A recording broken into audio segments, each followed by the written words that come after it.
The dog froze. His ears twitched, his stance rigid, nose flaring in the spring air like a soldier catching a whiff of danger. K9 Rocket didn't bark. He didn't growl. He just stared, silent and immovable, at the weathered wooden fence at the back of the yard. Officer Chance Morgan had seen Rocket alert dozens of times in his career, on drug busts, missing persons cases, even a cabin arson last fall, but never like this. "Rocket," he called softly. The German shepherd didn't budge. And that's when Chance knew, this wasn't nothing. This was something buried. Something old. Something that didn't want to be remembered. 15 years had passed since Lily Bennett vanished from this neighborhood. Maple Ridge was the kind of place where kids rode their bikes until dinner and neighbors waved while mowing the lawn.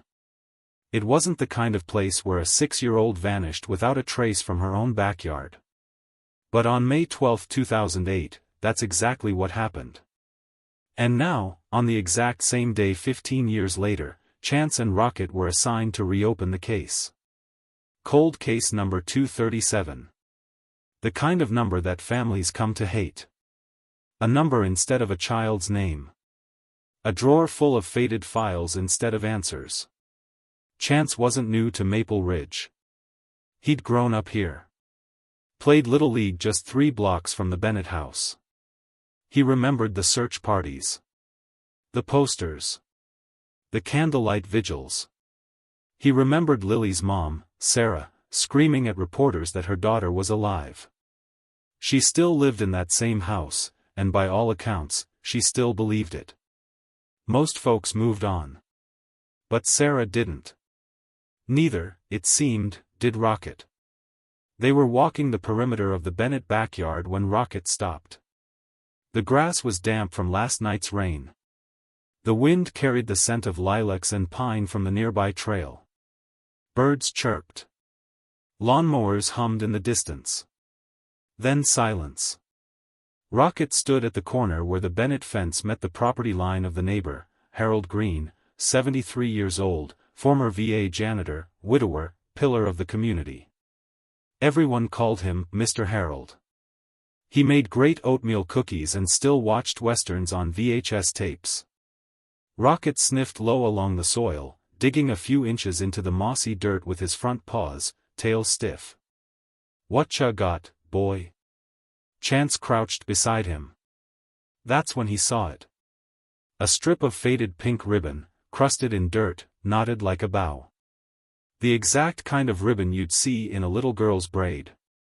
It was frayed at the ends and brittle, but unmistakably out of place. Chance swallowed hard. He reached for his gloves and slid the ribbon into an evidence bag. Back at the station, Chance stared at the old missing persons report. Lily and Bennett. Age, 6. Wearing a yellow sundress. Hair in braided pigtails with pink ribbons. Last seen, backyard. 10:50 a.m. Case closed due to lack of evidence. Presumed abducted by a transient. But Maple Ridge never had transients. Rocket was restless that night. He paced the yard. Every time they passed the fence line near Mr. Harold's house, Rocket stopped again. Sniffed. Whined. Scratched at the soil. Chance couldn't ignore it. He knocked on Mr. Harold's back door just past sunset. The old man answered with a surprised smile, wearing a cardigan and holding a mug of tea. "Well, I'll be," he said. "Officer Chance Morgan. Haven't seen you since you were what, 15? "Just doing a few routine neighborhood checks, Mr. Harold," Chance replied smoothly. "Mind if I ask a couple questions?" "Of course, son. Come in, come in." Rocket sat on the porch, staring at the shed behind the house. Inside, Mr. Harold's house smelled like lemon polish and old paperbacks. The walls were lined with faded photos, his wife, his garden, a fishing trip somewhere in Montana. The man was warm, chatty. Normal. Too normal. "I remember Lily," he said, shaking his head. "She used to sing while she played. always singing. You'd hear her voice float over the fence every morning. Broke my heart when she disappeared. Sarah never got over it. Chance nodded. You still use your basement, Mr. Harold? The man blinked. My basement? Yes, sir. Just wondering if there's been any recent repairs. Mold, maybe? Mr. Harold smiled, but it didn't quite reach his eyes. Oh, it's been sealed off for years. After my wife passed, I just didn't have much reason to go down there. But you're welcome to take a look. No need, Chance said. Just checking routine details. He thanked the man and left. Rocket didn't move until Chance clipped his leash and turned him away from the shed. The next morning, Chance stopped by the Bennett house. The porch was cluttered with wind chimes, flower pots, and faded pictures of Lily, some now bleached by the sun. Sarah opened the door, her eyes hollow but alert. Did something happen? She asked. We're reviewing cold cases, ma'am, he replied gently. Rocket picked up something unusual behind your yard. Her hand trembled slightly. Was it near Harold's fence? Yes. Sarah closed her eyes. I've told them for years. I told them. But they laughed. Said I was crazy. Chance hesitated. What exactly did you tell them? That I heard something, months after Lily disappeared. A sound. A cry, I thought. But they searched and found nothing. They said I was hearing things. Chance didn't answer. He handed her a small evidence bag. When she saw the pink ribbon inside, her breath caught in her throat. She didn't cry. She just whispered, "That's hers." Later that night, Rocket barked at the fence again. The shed door creaked in the wind. And something, deep in Chance's gut, told him that this time, he wouldn't walk away empty-handed. For a week straight, K9 Rocket wouldn't leave the Bennett property line. Every morning, Officer Chance Morgan would clip on his leash, and every morning, Rocket would drag him back to the same old fence that bordered Harold Green's backyard, the same quiet little house with the hydrangeas out front and the rusted tin shed in the back. Chance had tried every command in the book. Let's go. Leave it. Rocket, heel. But the dog refused. He would pace, whine, and then sit, facing the fence like it had whispered something only he could hear. And that's what finally pushed Chance to dig deeper. On paper, Harold Green was a model citizen. Retired maintenance worker from the local VA hospital. No criminal record. Owned the house since 1985. Widowed. Attended church every Sunday. Still brought banana bread to neighborhood potlucks. Nothing screamed suspect. But something didn't sit right. Chance pulled out the 2008 investigation log again. Back then, every house within a 3-block radius had been searched, including Harold's. But it was a consensual walkthrough, not a warrant. No dogs. No infrared. No forensic swabs. Just a knock. A quick peek. And a polite "thank you." Case closed. Rocket wasn't buying it. On a rainy Thursday afternoon, Chance returned to Harold's door, this time with Rocket in tow. Harold opened up wearing his usual plaid flannel shirt and a pair of bifocals that always slid a little too low down his nose. "Well, back again," he said with a chuckle. "Your pup sure likes my backyard." Chance smiled politely. "Mind if I walk the perimeter with Rocket? He's been locked onto that fence line for days." Harold shrugged. "Of course. Help yourself. Just watch the shed, it's old." Chance gave a quick nod and walked Rocket along the perimeter. The second they neared the shed, Rocket's demeanor changed. Tail stiff. Head low. Teeth just barely bared. Then he lunged. Not at Harold. Not at Chance. At the shed door. He barked, sharp, loud, urgent. Whoa! Chance pulled him back. Easy, boy. Rocket growled, planting his feet in the muddy grass, eyes locked on the bottom corner of the door where the wood had begun to rot away. Chance glanced over his shoulder. Harold stood perfectly still. No smile this time. You said the shed was empty? Chance asked, trying to keep his tone light. It is, Harold replied after a moment. Just some old tools and fertilizer. Haven't been in there since last summer. Rocket barked again, pawing at the base of the door. Mind if I take a quick look? Harold hesitated. Just a second. Then he said, sure, and pulled a tarnished key from his back pocket. Inside, it was dark. Musty. Smelled like rust and wet newspaper. A single bulb hung from the ceiling, swinging slightly from the draft. There were gardening tools, a lawn chair, a box labeled Zmaz lights, and a faded red cooler. Nothing suspicious. Except.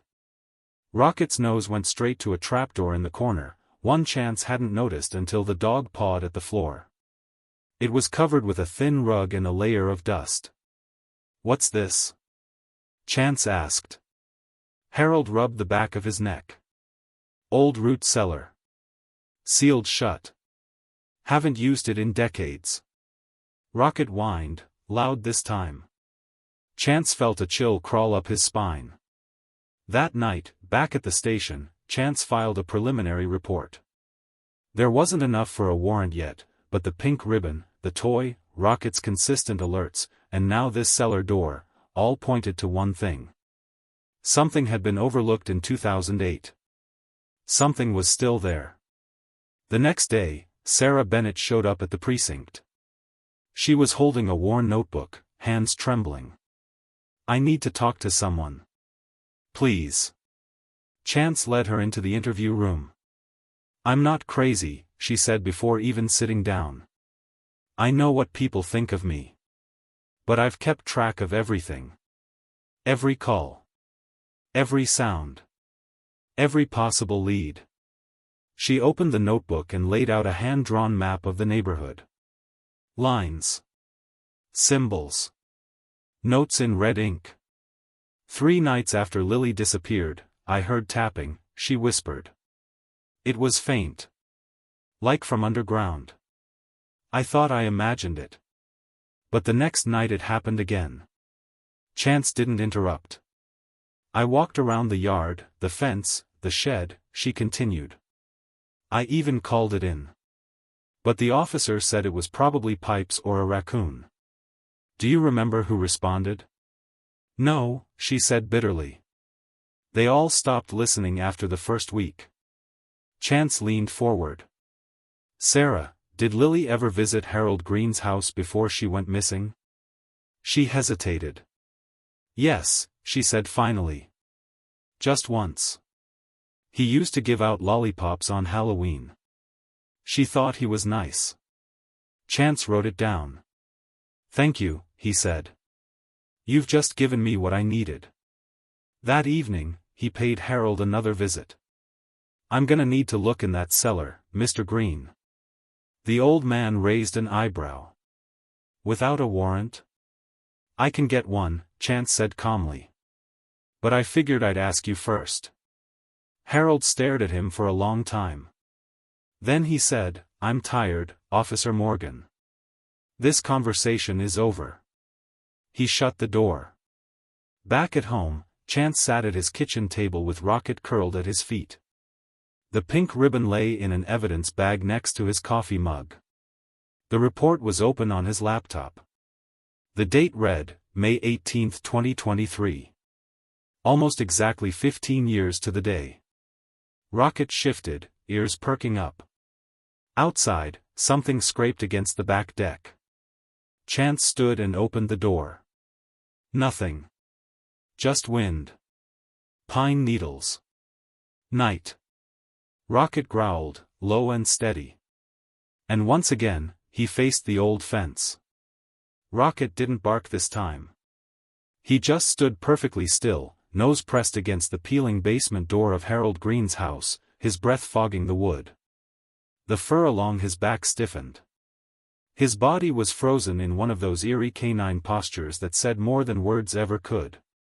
Officer Chance Morgan watched from the doorway, jaw tight. "That's the third night in a row," he murmured. Rocket let out a low, guttural whine. The same door. The same posture. The same time of night. Earlier that afternoon, Chance had driven across town to follow up on the old case files. One note stood out from 2008, a neighbor reported hearing muted voices the day after Lily Bennett vanished. It was written in faded blue ink, almost overlooked. But the address on the report? 822 Millstone Drive. Harold Green's house. Back in the neighborhood, Rocket wouldn't budge from the porch. Chance stepped up beside him, knocking twice. After a long pause, the porch light clicked on. Moments later, Mr. Green opened the door in slippers and a buttoned-up plaid shirt. "Evening, officer," he said, voice strained. His eyes were red, like he hadn't been sleeping well. Chance nodded politely. "Sorry to drop by unannounced." Rocket picked up something again. "Mind if we take a look around the yard?" Mr. Green hesitated, his hand tightening on the doorknob. "He already did that, didn't he? Few days ago. Just covering every inch, one more time." The old man gave a reluctant smile. "You know how dogs are. They smell a squirrel and think it's a secret." Chance said nothing. Rocket brushed past them both and headed straight to the shed again. The inside of the shed hadn't changed much. Neat shelves of tools. Lawnmower oil. Boxes marked Christmas and fishing. But Rocket wasn't sniffing boxes. He was staring at the trapdoor beneath the rug. Chance leaned down and peeled the rug back, revealing the padlocked door. Same as before. Except this time, Rocket pawed at it twice and let out a sharp yelp. Mr. Green appeared behind them. "That just leads to the crawlspace," he said too quickly. "Been sealed off since the flood in '09. Mold got bad. Mind if I take a quick peek?" Chance asked. The old man's fingers twitched. "I don't think I have the key anymore. Probably rusted shut anyway." Chance stared at him, then gently patted Rocket's side. "We'll come back with a warrant if we have to." Green's shoulders slumped. "If you must." Back at the station, Chance updated his report. He included Rocket's behavior, the sock found buried behind the firewood, and Green's reluctance to allow access. Still, no hard evidence, no body, no witness, no probable cause. Just a gut feeling and a dog with a perfect nose. But Chance had a backup plan. He went to see Ethan Bennett. Ethan was now 19, sharp-eyed and reserved. He met Chance at the edge of the soccer field behind the high school, where he was coaching younger kids as part of his part-time job. "Your dog sniff out anything new?" Ethan asked, wiping sweat from his brow. Chance folded his arms. "You tell me. You've been spending a lot of time with Mr. Green." Ethan looked away. "He's been kind to me. When my mom lost it, and my dad bailed, he let me fix his porch, mow his lawn. Just small stuff." "He ever let you into the basement?" Ethan froze. "What basement?" "The one Rocket won't stop barking at." Ethan swallowed. "It's locked. Always has been." Chance took a breath. "You ever hear anything strange? Anything that didn't sit right?" Ethan hesitated. Then said softly, "When I was a kid, maybe 7 or 8, I thought I heard someone crying in that house. Like, really crying. But I told myself it was the TV. Or my imagination. Mr. Green always said I had an overactive one." Chance leaned forward. "Ethan, is there something you haven't told us?" The young man's eyes dropped to the ground. "Maybe I didn't want to believe it. That night, Rocket sat at the foot of Chance's bed, restless. He whined at the window once, then settled, his eyes never leaving the moonlit backyard across the street. Chance sat up, grabbed his badge, and called in for backup. They returned to Green's house the next morning, this time with a warrant. Green stood in the doorway, pale and shaking. "I know why you're here," he said. Chance didn't speak. Green stepped aside, no resistance. His hands trembled as he passed over the padlock key. Rocket rushed past them and scratched at the trapdoor with growing intensity. When the door creaked open, the smell that wafted up wasn't death. It was something stranger. Clean linen. Fabric softener. Vanilla-scented candles. The basement wasn't a crawlspace at all. It was a fully furnished room. The stairs creaked as Chance descended slowly, hand on his gun. Rocket followed, tense but silent. The room was surreal, like a little girl's bedroom, frozen in time. Stuffed animals lined the twin bed. A bookshelf full of old storybooks sat beneath a wall of colored drawings. A small television flickered in the corner, paused on an old cartoon. And then, a figure moved in the far corner. A girl. Not a girl, a woman. Dark-haired. Pale. Maybe 21. Her eyes were wide, terrified. Rocket didn't growl. He stepped forward, slow and careful, tail low, eyes soft. The woman stared at him, confused. Then at Chance. She stepped back. "Who are you?" she whispered. Chance swallowed. "I'm a police officer. My name's Chance Morgan." She blinked. "I've never seen you before," she said. "Are you Lily?" The woman blinked again, slower. Her hand trembled at her side. I don't know." Chance's voice cracked. "You've been here a long time. We think," he couldn't finish. Rocket sat beside the woman, tail wagging once. She reached out, timidly, and touched his fur. "I've seen him in my dreams," she whispered. "The dog." Upstairs, Green sat at the kitchen table, hands folded. "I never hurt her," he said to the officers. "Not once. She called me Grandpa. I gave her everything." Chance stared at him, disgust curling in his gut. "You gave her a prison," he said coldly. "She was safe," Green insisted. "She was loved. That world outside, it was too cruel." Chance didn't reply.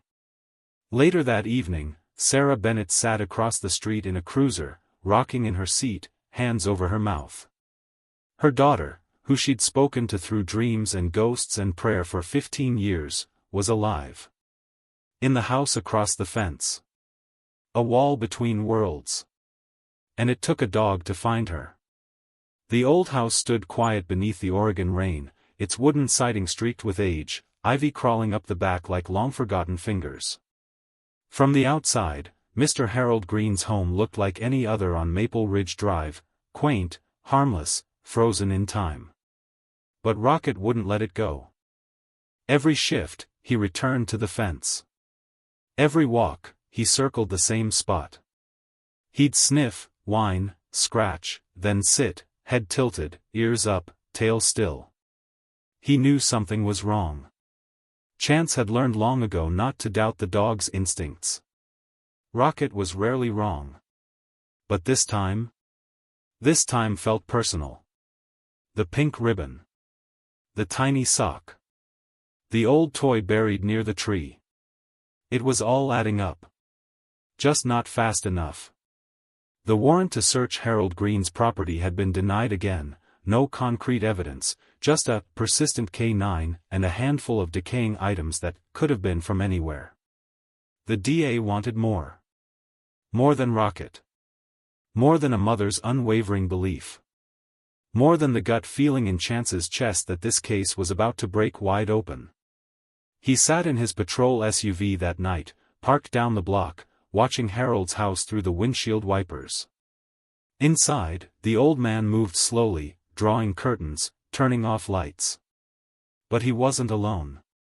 A second silhouette moved past the window, smaller, younger. Ethan. Sarah's son. Lily's brother.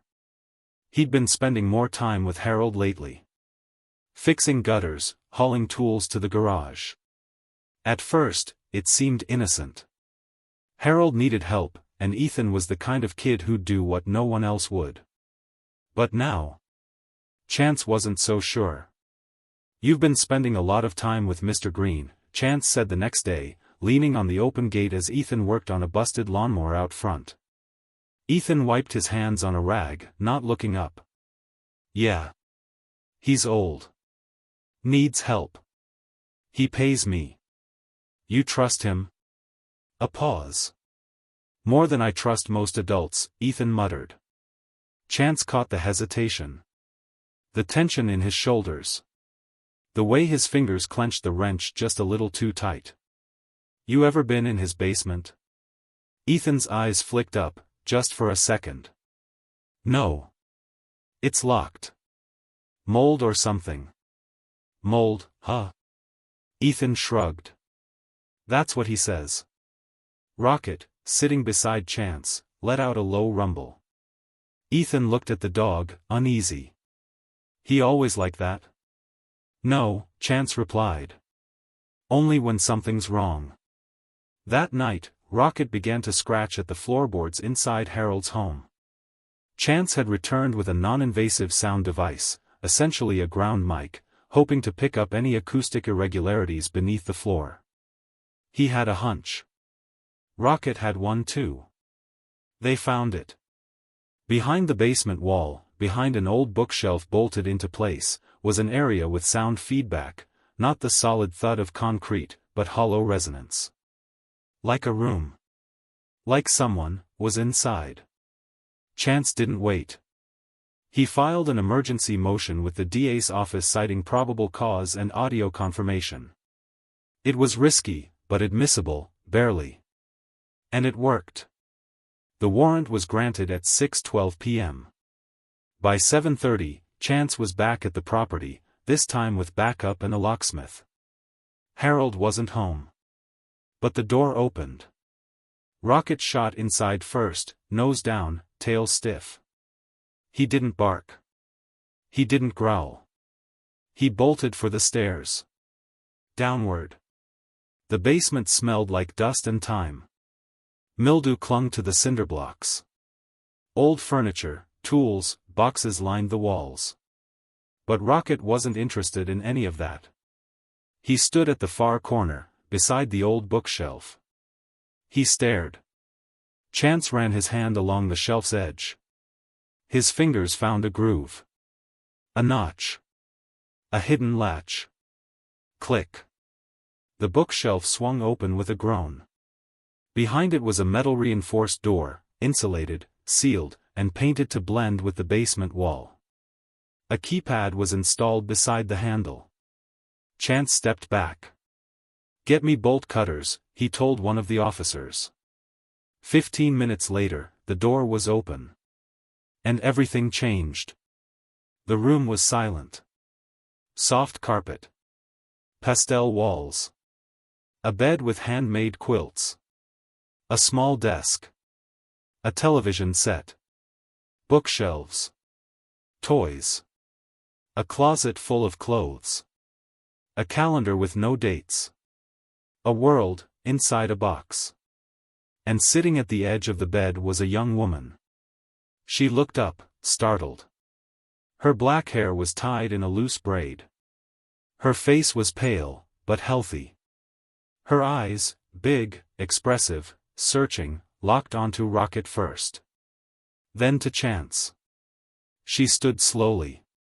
"Grandpa?" she asked, confused. Chance froze. He took off his hat and stepped inside, hand low to keep Rocket back. "My name is Officer Chance Morgan," he said softly. "You're safe now. I'm not here to hurt you." She blinked. "You're not." Harold? No, ma'am. What's going on? Chance reached into his pocket and pulled out the photo. The one from 15 years ago. A girl in a yellow sundress with pink ribbons in her braids. This is you, he said. She stared at the picture. Then at him. No. That's not me. Yes. Your name is Lily. Lily Bennett. You disappeared in 2008. No. That's not, her voice cracked. Where is Harold? She asked. He's not here right now. Why are you in our house? Her voice rose. Panic flared. Chance softened. Because your real family lives next door. They've been looking for you. Every single day. She shook her head violently. That's not true. Grandpa said, they died. There was a fire. He told me. Rocket stepped closer. She didn't move away. Instead, she dropped to her knees and touched his collar, reading the name stitched in gold. Rocket, she whispered. The dog nudged her hand. It broke something inside her. She started to cry. Back upstairs, Sarah was already running down the street barefoot, screaming. She didn't wait for an escort. Didn't wait for protocol. Didn't wait for anything. Where is she? Where is my baby? Chance met her at the door. He didn't speak. He just stepped aside. Sarah stumbled through the threshold, eyes wide, heart pounding, and for a moment, she saw her 6-year-old daughter again. But Lily was a woman now. Still crying on the floor, clutching Rocket like a child with a stuffed animal. Mom? She asked, her voice broken and small. Sarah fell to her knees beside her. And 15 years of searching crashed into that single second. From the hallway, Chance stood frozen. Behind him, the other officers watched in silence. Rocket didn't move. He just sat between mother and daughter, tail calm, head lifted, watching the miracle unfold. 15 years of silence. Broken by the only one who'd never stopped listening.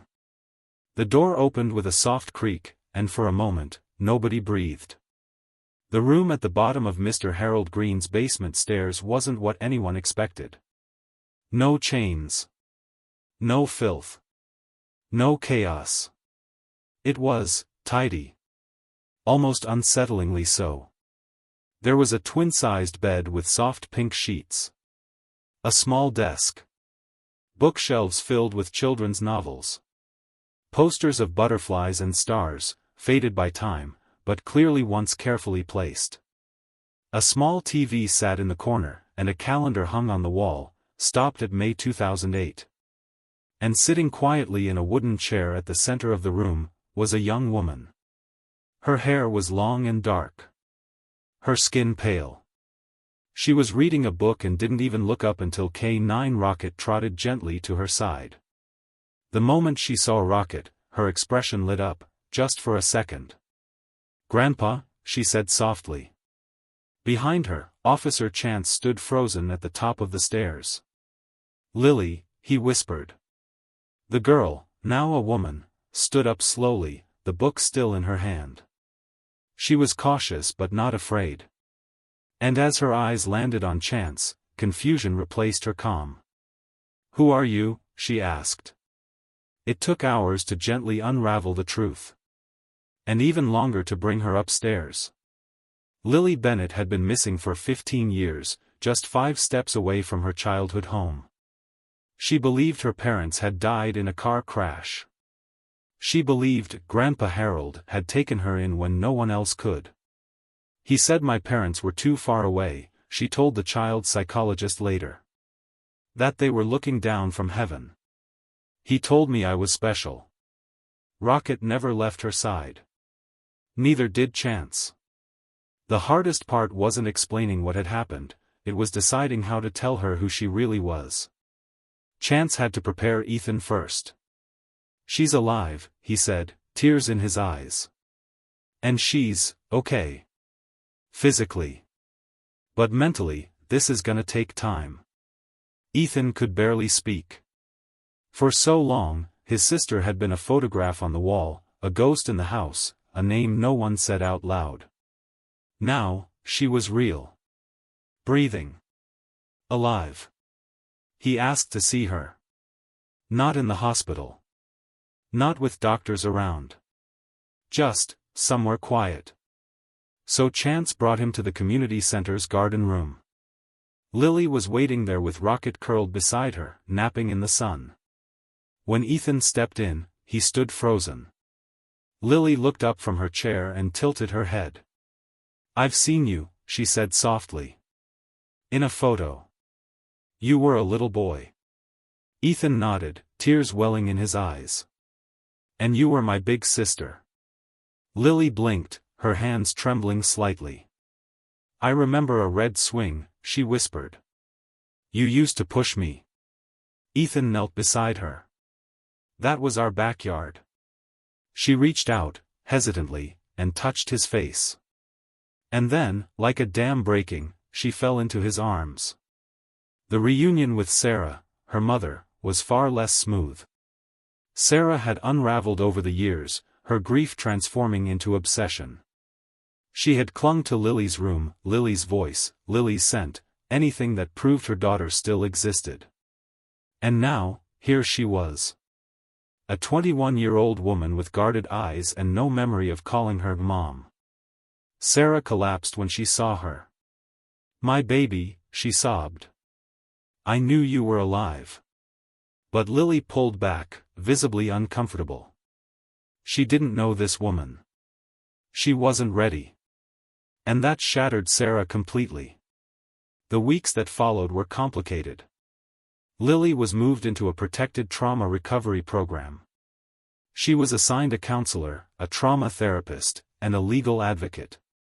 She'd been educated, Harold Green had taught her to read, to write, even to bake and garden, but she'd never been outside alone.